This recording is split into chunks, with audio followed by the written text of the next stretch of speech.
In the heart of London, where gaslights flickered along cobblestone streets and grand carriages rolled through the fog, the year was 1865, and the season was in full bloom. Miss Eleanor Whitby, a woman of 32, stood at the edge of the opulent Langston Hall, her gloved hands trembling as she clutched her reticule. Eleanor was no stranger to the whispers of society, for she bore the unfortunate label of spinster, a term that clung to her like damp wool, heavy and inescapable. Her modest gown of dove-gray silk, though well-made, lacked the vibrant hues and extravagant lace of the younger debutantes who twirled across the ballroom, their laughter ringing like crystal. Eleanor's chestnut hair was pinned neatly beneath a simple cap, and her hazel eyes, wide with quiet apprehension, darted nervously about the room. She had not attended a ball in years, not since her youth had faded under the weight of familial duty and dwindling prospects. Yet, tonight, her cousin, Lady Beatrice Langley, had insisted she accompany her to the grandest event of the season, hosted by the formidable Dowager Countess of Langston. Eleanor's heart thudded as she stood near a marble pillar, half hidden by a cascade of ferns. The air was thick with the scent of beeswax candles and rosewater, and the orchestra's waltz filled the hall with a lilting melody. She had hoped to remain unnoticed, a mere shadow in the glittering crowd, but Lady Beatrice, resplendent in emerald satin, had other plans. "Eleanor, you mustn't hide," Beatrice chided, her voice bright but edged with impatience. "You are far too clever to waste away in obscurity. Come, let me introduce you to Lord Harrow's sister." Before Eleanor could protest, Beatrice tugged her toward a cluster of young ladies, their fans fluttering like butterfly wings. Among them was Miss Clara Winthrop, a golden-haired beauty known for her sharp tongue and sharper ambitions. Clara's eyes flicked over Eleanor's plain attire, and a smirk curled her lips. "Why, Miss Whitby," Clara said, her voice dripping with false sweetness, "how brave of you to attend. I dare say it's been an age since you graced a ballroom. Do you still find such gatherings suitable?" The word stung, though Eleanor was accustomed to such barbs. She murmured a polite reply, her cheeks flushing as the other ladies tittered behind their fans. Clara pressed on, her voice rising just enough to draw attention. "I suppose some prefer the quiet life of a governess or companion, but to come here, among such company, well, it's bold, is it not?" The laughter that followed was like a knife, cutting through Eleanor's fragile composure.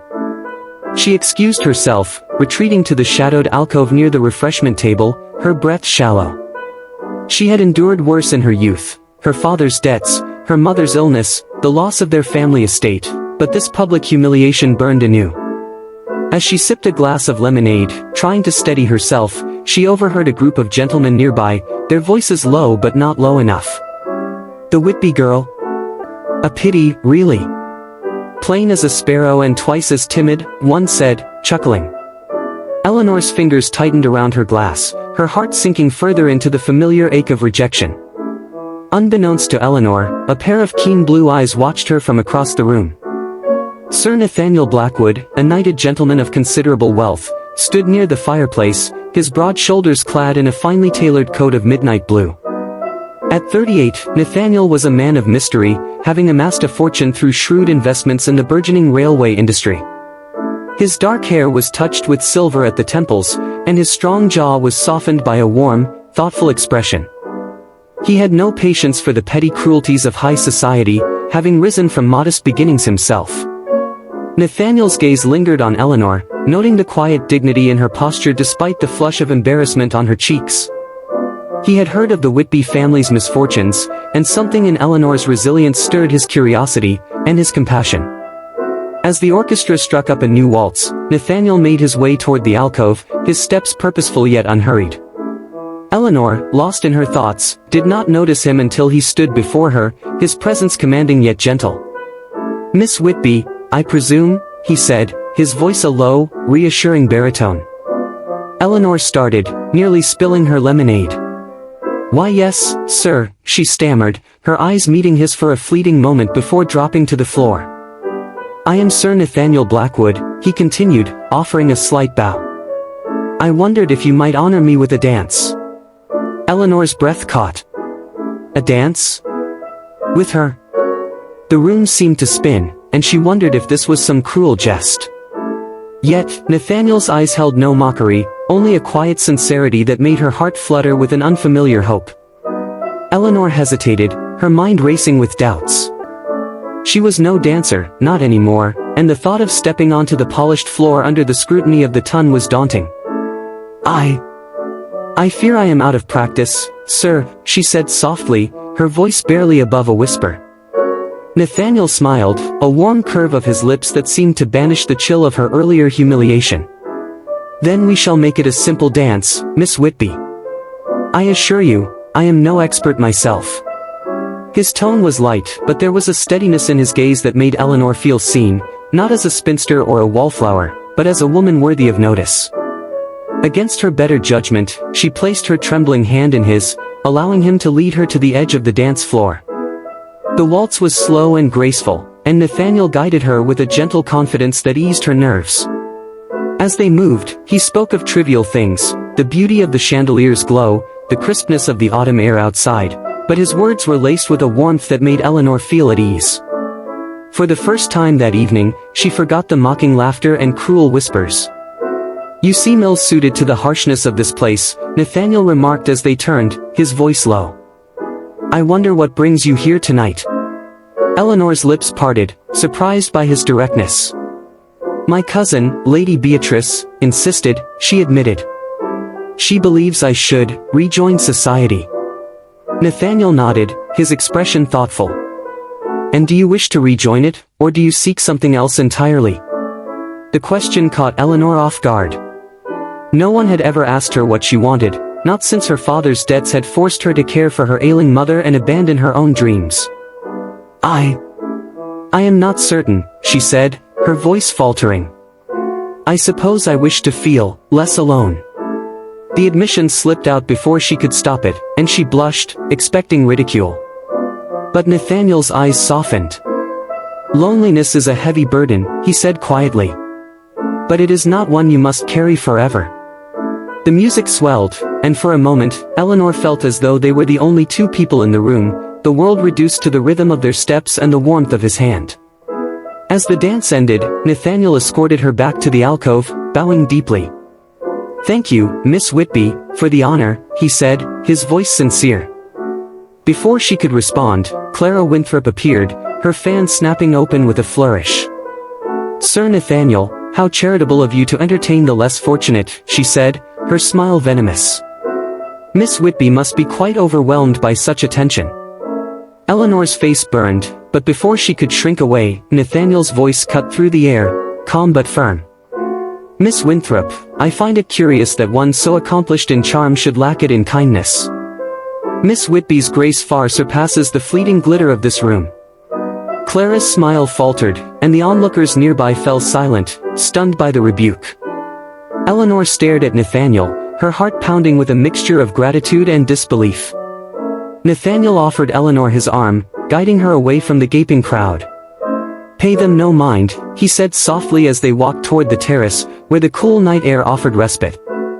Their words are as empty as their hearts. Eleanor managed a small smile, her voice unsteady. You are too kind, sir. I am not accustomed to such defense. Nathaniel stopped, turning to face her. Then it is high time someone stood for you, Miss Whitby. You deserve far more than their scorn. His words were like a balm, soothing the wounds of years spent in the shadows. As they stood beneath the stars, Eleanor felt a spark of something she had long thought lost, hope. The terrace was bathed in moonlight, the distant strains of the orchestra mingling with the rustle of leaves in the garden below. Eleanor stood beside Nathaniel, her hands clasped tightly to steady her nerves. She had never been so boldly defended, and the weight of his kindness pressed against the walls she had built around her heart. Why did you speak for me? She asked, her voice barely audible. Nathaniel leaned against the balustrade, his gaze fixed on the horizon. I have seen too many good souls diminished by the cruelty of others, he said. My own sister endured such treatment before she found happiness. I could not stand by and watch it happen to you. Eleanor's curiosity stirred. Your sister, she ventured. Nathaniel's expression softened, a flicker of sadness crossing his features. Yes, Margaret. She was deemed unsuitable by society for her lack of fortune, yet she was the kindest soul I knew. She married a good man, a vicar, and found joy despite their scorn. I learned then that true worth lies not in titles or wealth, but in character. Eleanor listened, her heart aching for the sister she had never met and for the man who carried such loyalty. "You are unlike most gentlemen of your station," she said, her voice gaining strength. Nathaniel chuckled, a low, warm sound. "I hope that is a compliment, Miss Whitby." Their conversation flowed easily, touching on books, music, and the quiet beauty of the countryside. Eleanor found herself speaking of her love for poetry, a passion she had hidden since her family's fall from grace. Nathaniel listened intently, his questions thoughtful and devoid of judgment. For the first time in years, Eleanor felt truly seen, not as a spinster or a burden, but as a woman with dreams and desires. As the clock struck midnight, Nathaniel offered to escort her back to Lady Beatrice, who was deep in conversation with a group of matrons. "I hope to see you again, Miss Whitby," he said, his eyes holding hers. "Perhaps at the next ball, or sooner, if fate allows." Eleanor nodded, her heart too full to speak. The following days were a whirlwind of emotion for Eleanor. She returned to her modest lodgings in Cheapside, where she lived with her elderly aunt, but her thoughts were consumed by Nathaniel's kindness. She dared not hope for more, yet his words echoed in her mind, "You deserve far more than their scorn." Meanwhile, Nathaniel found himself equally captivated. He inquired discreetly about Eleanor, learning of her family's hardships and her quiet strength in caring for her mother until her passing. Determined to know her better, he sent an invitation to Lady Beatrice's household, requesting Eleanor's company for a walk in Hyde Park. When the invitation arrived, Eleanor's hands trembled as she read it. A walk with Sir Nathaniel Blackwood? It seemed too grand a gesture for someone like her. Yet, with Beatrice's encouragement, she donned her best day dress, a simple muslin gown with a sprigged pattern, and met Nathaniel at the park's entrance. The autumn leaves glowed gold and crimson, and Nathaniel greeted her with a smile that set her heart racing. "Miss Whitby, you look radiant," he said, offering his arm. Eleanor blushed, unused to such compliments. As they strolled, he spoke of his travels and his work with the railways, but he also asked about her life, her dreams, and the poetry she loved. Eleanor found herself opening up, sharing stories of her childhood and her hope to one day write her own verses. Nathaniel's interest was genuine, and with each step, Eleanor felt the walls around her heart begin to crumble. The weeks that followed were a revelation for Eleanor. Nathaniel's invitations grew frequent, walks in the park, visits to literary salons, even a quiet tea at his elegant townhouse in Mayfair. Each encounter deepened their connection, and Eleanor began to see herself through his eyes, not as a spinster, but as a woman of wit, grace, and resilience. Nathaniel, too, was changed. He had long guarded his heart, wary of fortune hunters and shallow society belles, but Eleanor's sincerity and quiet strength captivated him. He admired her courage, her love for beauty in a world that had been unkind to her. Yet, the tongue was not so easily swayed.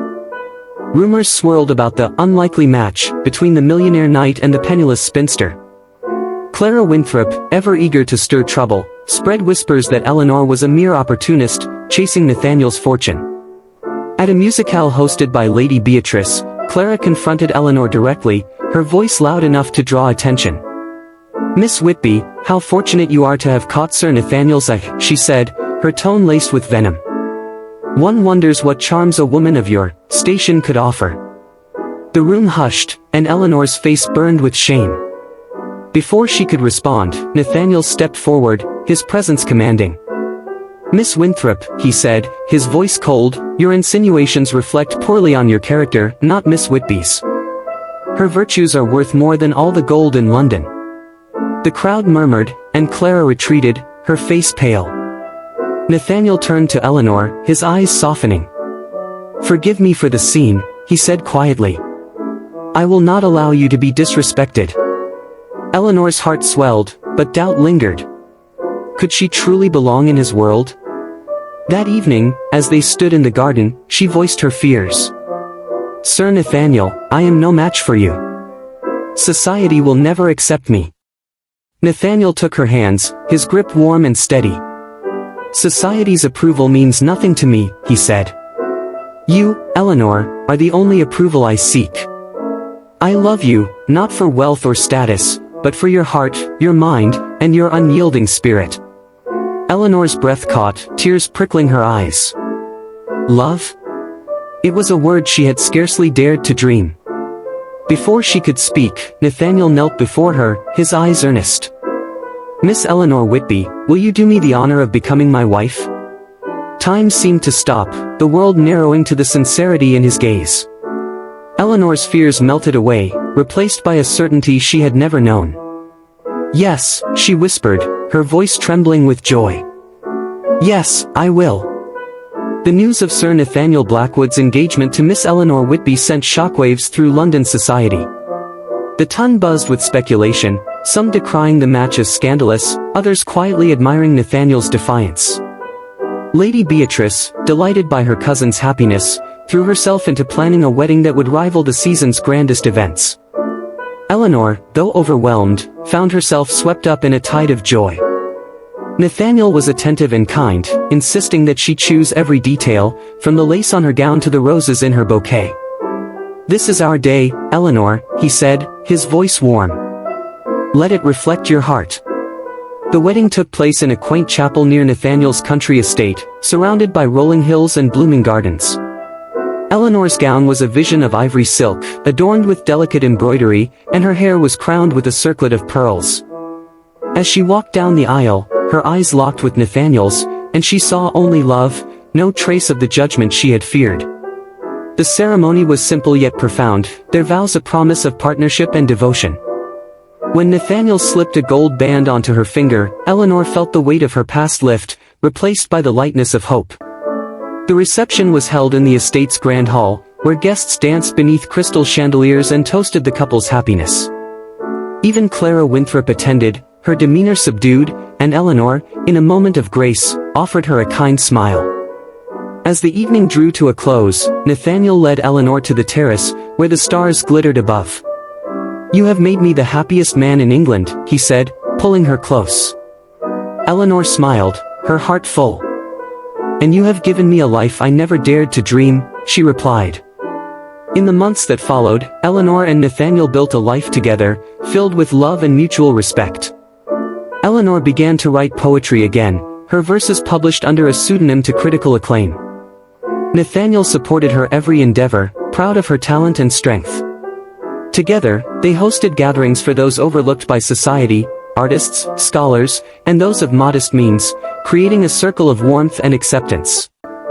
As Eleanor reflected on her journey, she realized the lesson that had carried her through: true worth lies not in the judgments of others, but in the courage to embrace one's own heart. She had once been a shy spinster, mocked and overlooked, but through love and resilience, she had found her place in the world. And so, to those who feel unseen or unworthy, Eleanor's story offers this truth: no matter how dark the night, hope can bloom where love takes root. Hold fast to your dreams, for they may lead you to a future brighter than you ever imagined. Never let the scorn of others dim your light. Your value is not defined by their words, but by the strength of your spirit and the love you dare to embrace. Keep faith in yourself, and you will find the courage to rise above any storm.